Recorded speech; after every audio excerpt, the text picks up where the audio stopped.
সংস্কারের ব্যাপারে যখন সব রাজনৈতিক দলগুলির সাথে জুলাই সনদ এবং জুলাই ঘোষণাপত্র আমরা সই করলাম, তখন দেখা যাচ্ছে জাতীয় ঐক্যমত্য কমিশন জাতীয় স্বার্থ বিবেচনা না করে আগামীর গণতন্ত্র বিচার অথবা গণতন্ত্র প্রতিষ্ঠার যে অঙ্গীকার সে জায়গায় না থেকে দেশটাকে ঝুঁকির মুখে ফেলতে চাচ্ছে, বিভাজনের রাজনীতিকে উৎসাহিত করছে। যে সনদ সই করা হয়েছিল সেই সনদে পরিবর্তন দেখতে পাচ্ছি।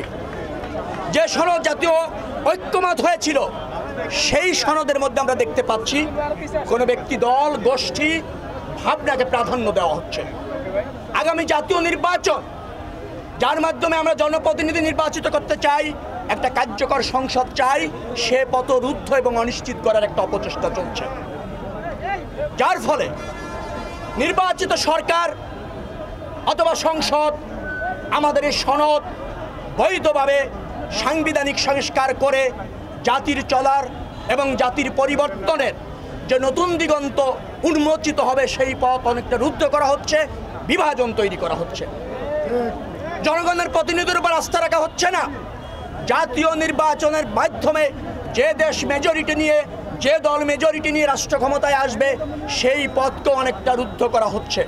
চাপিয়ে দেওয়া সনদ হচ্ছে, গণতন্ত্র অনিশ্চয়তার মধ্যে পড়ছে, দেশের অস্তিত্ব সংকটে পড়ছে।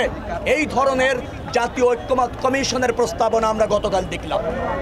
যার ফলে যে জনতা এখন উৎসব মুখর নির্বাচনকে কেন্দ্র করে রাজপথে আমরা সক্রিয় আছি, দেশকে নিয়ে কোনো ধরনের চক্রান্ত অথবা ষড়যন্ত্র করার দায়িত্ব অন্তর্বর্তীকালীন সরকারকে দেওয়া হয় নাই, এই জাতীয় ঐক্যমত্য কমিশনকে দেওয়া হয় নাই।